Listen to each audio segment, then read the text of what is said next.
Hello students, as we were doing your chapter 10 of physics that is gravitation. तो हमारा वो chapter complete हो गया था along with notes and in text question. Today will start exercise questions. तो total questions आपके पास 22 है। Today will try to complete 10 to 11 questions और approx 12 questions. So let us start. So our first question is, how does the force of gravitation between two objects change when the distance between them is reduced to half? That is, if d is equal to d by 2. reduce to half का मतलब हम उसे half कर देते हैं distance को। अगर distance को हाफ से डिवाइड किया मल्टीप्लाई किया जाए दैट इज d। अगर डिस्टेंस को हाफ कर दिया जाए तो वो क्या हो जाएगा, d by 2। ठीक है, मतलब यहाँ पे हमने उसे हाफ कर दिया, मल्टीप्लाई बाय हाफ, तो इट बिकम d by 2। जैसे ये d by 2 हुआ तो हमारे पास फोर्स क्या होती है, force is inversely proportional to 1/d square. ये आपके पास according to universal law of gravitation है, that is force is directly proportional to the product of their masses and inversely proportional to the square of distance. आप लिख भी सकते हो according to universal law of gravitation. ठीक है, we have force is inversely proportional to 1/d square. तो जैसे ही हम यहाँ पे d की जगह क्या पुट करेंगे, d by 2, देखते हैं क्या होगा, 1/d by 2 होल स्क्वायर। तो it will become f is directly proportional to d by 4। अगर हम इसे लिखें f इज इक्वल टू, इसे रेसिप्रोकल करके हम ऊपर भी लिख सकते हैं 4/d। ठीक है, तो जो हमारे पास gravitational force come out to be 4 times of 1/d। 4 times का मतलब फोर्स इंक्रीजेज बाय 4 टाइम्स। ठीक है, तो here you will write, if the distance between the objects is reduced to half then gravitational force between the objects becomes larger to 4 times। या फिर आप ये भी लिख सकते हो increases by 4 times। ठीक है, सेकेंड क्वेश्चन है आपके पास, gravitational force acts on all objects in proportion to their masses when a heavy object does not fall faster by I am repeating the question। Actually मेरी book में थोड़ा misprint है ये। Gravitational force acts on all objects in proportion to their masses, why then a heavy object does not fall faster than a light object। अब इसमें बोला है जो आपकी ग्रेविटेशनल फोर्स है वो डायरेक्टली प्रोपोर्शनल होती है मासेस के। जैसे कि मैंने आपको भी बताया, according to universal law of gravitation F is directly proportional to product of their masses. तो अगर डायरेक्टली प्रोपोर्शनल है तो मतलब जितना ऑब्जेक्ट हैवी है, अगर ये हैवी है तो ग्रेविटेशनल फोर्स भी तो ज़्यादा होनी चाहिए। क्वेश्चन बिल्कुल ठीक है। ठीक है, तो ये बोल रहा है कि अगर हैवियर है ऑब्जेक्ट तो वो नीचे ज़्यादा जल्दी क्यों नहीं गिरता बाकी ऑब्जेक्ट से। तो इसका रीज़न है, जो आपके जो ऑब्जेक्ट्स हैं वो किसकी वजह से गिरते हैं नीचे की ओर, that is due to acceleration due to gravity. जब वो नीचे गिरते हैं, धरती की ओर गिरते हैं, तो किस इफेक्ट के अंदर होते हैं, वो ग्रेविटेशनल इफेक्ट। और वो इफेक्ट किसकी वजह से होता है, एक्सेलरेशन ड्यू टू ग्रेविटी। तो इसका एक्सप्लेनेशन क्या आएगा, all objects fall because acceleration due to gravity and it is constant. ठीक है, all objects fall because of acceleration due to gravity. और हमने एक्सेलरेशन ड्यू टू ग्रेविटी के अंदर एक और बात पढ़ी थी, इट इज कांस्टेंट। ये हर जगह कांस्टेंट होती है, जिसकी वैल्यू है 9.8 मीटर पर सेकेंड स्क्वायर। ये कहीं भी चेंज नहीं होती, ठीक है, इट इज कांस्टेंट। और हमने कहीं भी ये नहीं पढ़ा था कि ये मास ऑफ ऑब्जेक्ट के ऊपर डिपेंड करती है, मतलब जो मास ऑफ ऑब्जेक्ट है वो कोई भी रोल नहीं करता इसमें। जब वो मास के ऊपर डिपेंड ही नहीं करती तो ये तो मतलब ही नहीं बनता कि हैवियर ऑब्जेक्ट गिरेगा या लाइटर। वो तो सिर्फ ऑब्जेक्ट का गिरना सिर्फ किस पे डिपेंड करेगा, that is force of attraction, that is gravitational force because of acceleration due to gravity, and it does not depend on mass. ठीक है, वो मास पे भी डिपेंड नहीं करता और क्या है, वो कांस्टेंट भी है, ठीक है। Hence heavier objects do not fall faster. ठीक है, सिंपल सी बात है, ऑब्जेक्ट किसकी वजह से गिरता है, एक्सेलरेशन ड्यू टू ग्रेविटी की वजह से। और एक्सेलरेशन ड्यू टू ग्रेविटी मास पे बिल्कुल भी डिपेंडेंट नहीं होता, मतलब कि आपकी बॉडी चाहे हैवियर मास की हो चाहे लाइटर मास की हो, दोनों ही एक साथ ग्राउंड पे आएंगे। ऐसा नहीं है कि भारी जो चीज़ है वो जल्दी गिरेगी, वो एयर ड्रैग वेग की वजह से हो जाता है कई बार। बट अगर आप फिजिक्स की टर्म्स में लो तो आपकी जो दोनों बॉडीज है वो इक्वल मासेस की गिरेगी। गैलीलियो ने एक एक्सपेरिमेंट भी करा था इससे रिलेटेड, आपका जो था कि उसने क्या करा था, क्लॉक टावर पे गया था, वो एक बहुत बड़े टावर पे गया था, वहाँ पे क्लॉक लगी हुई थी और वहाँ से उसने बहुत सारी चीज़ें अलग अलग तरह की फेंकी, हैवियर भी और लाइटर भी। जब उसने मेजर करा टाइम की कौन सी चीज़ किस टाइम पे नीचे पहुँचती है सरफेस पे, अर्थ के सरफेस पे पहुँचती है, तो वो टाइम सारे ऑब्जेक्ट्स के लिए क्या था, इक्वल। ठीक है, तो ये एक मिसकंसेप्शन है कि आपकी जो हैवियर ऑब्जेक्ट है वो ज़्यादा तेज़ी से नीचे गिरता है और जो लाइटर ऑब्जेक्ट है वो कम तेज़ी से नीचे गिरता है। Next we have, what is the magnitude of gravitational force between the earth and 1 kg of object on its surface? Mass of earth given है आपको, रेडियस गिवन है, ऑब्जेक्ट का मास गिवन है, आपको फॉर्मूला लगाना है इसमें, F equals to GMM upon R square. Radius is given to you, mass of earth is given to you, mass of object is given to you, and the force of gravitational value of gravitational constant is 6.7 into 10⁻11। So आपको ये values put करनी है कुछ ऐसे, 6.7 into 10⁻11। Mass of अर्थ क्या दिया है आपको यहाँ पे 6 इंटू 10⁻24। रेडियस ऑफ अर्थ क्या दिया है आपको यहाँ पे 6.4 into 10⁻6 whole square multiply by mass of object क्या दिया है 1 kg। आप इसे सॉल्व करेंगे तो मुझे लगता है ग्रेविटेशनल कांस्टेंट की वैल्यू आएगी, that is equal to 9.8 n या मीटर स्क्वायर। तो ये आप लोग फाइंड आउट कर लेना, इस न्यूमेरिकल को सॉल्व कर लेना। Question number 4 we have is the earth and the moon are attracted to each other by gravitational force. जो अर्थ और मून है वो एक दूसरे को अट्रैक्ट करते हैं, किसकी वजह से, ग्रेविटेशनल फोर्स की वजह से। Does the earth attract the moon with a force that is greater or smaller or the same force with which the moon attracts the earth and why? अब इसका मतलब है कि जो ऐसा है कि क्या ऐसा है कि जो अर्थ है वो मून को ज़्यादा ग्रेविटेशनल फोर्स से अट्रैक्ट करती है, या फिर जो मून है वो अर्थ को ज़्यादा ग्रेविटेशनल फोर्स से अट्रैक्ट करता है, या कम ग्रेविटेशनल फोर्स से। अगर ऐसा कुछ है कि फोर्स ऑफ ग्रेविटेशन वेरी कर रही है अर्थ और मून की, तो ऐसा क्यों है, और अगर ऐसा नहीं है तो जो मून है वो अर्थ की तरफ क्यों नहीं आता, ठीक है, गिर क्यों नहीं जाता, या फिर जो अर्थ है वो मून की तरफ क्यों नहीं चलती, वो हमेशा एक ऑर्बिट में क्यों चलते रहते हैं। तो इसका रीजन है because of their masses, because of their masses. ठीक है, सबसे पहली बात, जो ग्रेविटेशनल फोर्स है that is due to acceleration due to gravity. जो एक्सेलरेशन ड्यू टू ग्रेविटी है वो सारे प्लैनेट्स पे, सारी बॉडीज पे क्या है, same constant, it will not change, but there is a difference in acceleration या फिर gravitational force due to their masses.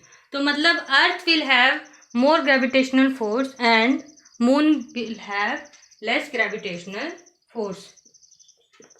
Moon will have larger gravitational force, but both will suffer equal gravitational forces. ठीक है. Next है हमारे पास question, if moon attracts the earth, why does the earth not move towards the moon? Attracted to each other, does the earth attract the moon with the force that is? इसका भी same explanation है. If the moon attracts the earth, why does the earth do not move towards the moon? Same, because of heavier mass of earth. So यहाँ पे simple सा है, अगर आपके पास heavier mass है किसी बॉडी का,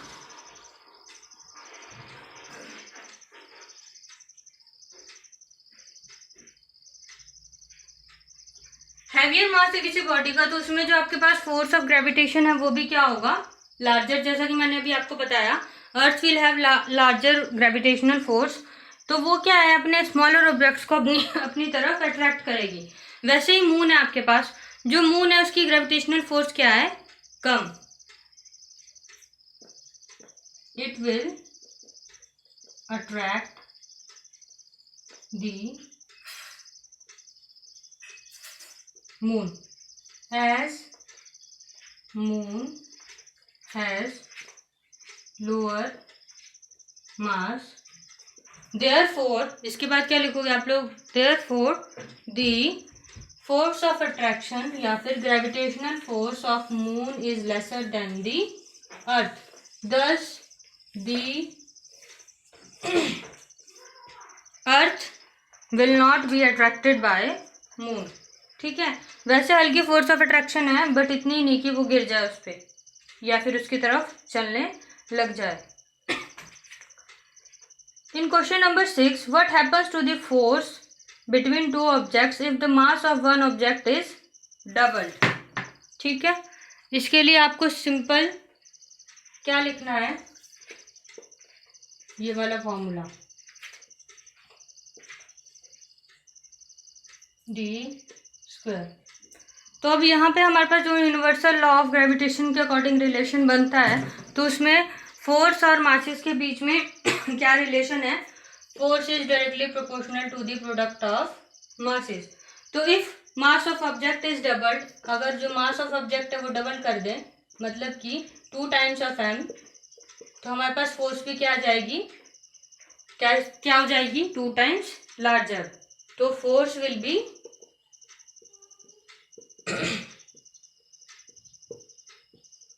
डबल. ठीक है. ये था इसका part 1. If the distance between the objects is doubled और ट्रिपल्ड, ये तो हमने पहले भी किया था. डिस्टेंस बिटवीन द ऑब्जेक्ट्स अगर डबल, डिस्टेंस कैसे होता है, इनवर्सली प्रोपोर्शनल. रिलेटेड क्या होता है, इनवर्सली प्रोपोर्शनल. तो अगर डबल कर दिया जाएगा, तो ये तो हमने पहले ही पढ़ा था, if doubled then f is equal to 4/d, and if tripled तो जो हमारा d/3 आ जाएगा, d/3 whole square, that is equal to f is directly proportional to 9/d. तो if doubled force will become 4 times, if tripled force will become 3 times. ठीक है. In 7th question, what is the importance of universal law of gravitation? क्या करते हैं universal law of gravitation? It tells us that, वैसे ये आपकी importance में मैंने आपको नोट्स में करवाई भी है कि यूनिवर्सल लॉ ऑफ ग्रेविटेशन की क्या इम्पोर्टेंस है, तो आप वहाँ से लिख लो इन्हें. ठीक है, पॉइंट से 3 मैं नहीं कराऊंगी अभी, आप वहीं से लिख लेना नोट से, importance of universal law of gravitation से। ठीक है, what is acceleration of free fall, ये भी आपको डेफिनेशन करवाई है। Acceleration of free fall is the effect of gravity under which a body accelerates towards the surface of earth, वही definition लिखनी है आपको। सो 8th क्वेश्चन भी आप लोग खुद करोगे। 9th question, what do we call the gravitational force between the earth and the object, क्या बोलते हैं उसे, वेट। 9th है वेट, तो जो gravitational force between earth and object is called weight. Now in 10th, Amit buys few form of gold at the poles as per the instructions of one of his friends. He hands over the same when he meets him at the equator. Will the friend agree with the weight of gold bought? If not, why? अब इसमें क्या बोला है कि अमित ने कुछ gram gold लिया है, कहाँ पे, किस जगह पे, एट पोल पे, अर्थ के पोल पे, और उसने वो गोल्ड अपने दोस्त को दे दिया। ठीक है, अब जो वो दोस्त है वो कहाँ पे चला गया, इक्वेटर पे, उसकी लोकेशन चेंज हो गई, वो दोस्त उस गोल्ड को लेके इक्वेटर पे चला गया और वहां जाके उस गोल्ड का वेट करता है। तो ऐसा होगा कि जो गोल्ड का वेट है वो चेंज होगा, वेट चेंज होगा, क्योंकि वो किस पे डिपेंड करता है, वैल्यू ऑफ जी पे। जो आपका मास है वो कांस्टेंट रहता है, तो फर्स्ट ऑफ ऑल जो वेट है वो तो चेंज होगा। अब ये बताना है क्यों होगा, because the value of G is greater at poles than that of equator. तो इसका एक्सप्लेनेशन क्या आएगा, the weight of gold will change because weight depends on the value of G and at poles the value of G is greater than that at poles. Therefore, the object will be heavier at poles. बहुत large variation नहीं आता wait में, ऐसा नहीं है कि 4 kilo का 5 kilo बन जाएगा, बट कुछ ग्राम्स में फर्क आएगा। Next, in question number 11, why will a sheet of paper fall slower on that is slower than one that is crumbled into a ball? अब इस क्वेश्चन का मतलब है यहाँ पे, जो अगर आपका पेपर है, अगर आप उसे वैसे ही फेंकोगे और पेपर को आपने बॉल सा बना के उसको बिल्कुल सिकुड़ के इकट्ठा करके फेंका, तो जो आपका पेपर है वो धीरे क्यों गिरेगा, this is because of thrust. कैसे, देखो जो हमारे पास प्रेशर क्या, थ्रस्ट क्या होता है, परपेंडिकुलर फोर्स। ठीक है, तो जो फोर्स है वो किस पे पड़ती है, परपेंडिकुलर फोर्स टू सरफेस। तो if surface is larger, thrust due to air is more, thus the paper will fall slower as the crumbled paper have less surface area, thus will suffer lesser thrust and will fall faster. जैसा कि मैंने आपको बताया था, जो difference in the time of fall होता है वो किसकी वजह से होता है? एयर ड्रैग या फिर कोई फोर्स जो उस ऑब्जेक्ट को गिरने से रोक रही हो। यहाँ पे वो क्या है? Thrust due to air. So ये आपके 11 क्वेश्चंस कंप्लीट हो गए, जिसमें से आपको 7th और 8th खुद करने हैं। So thank you, this is all for today.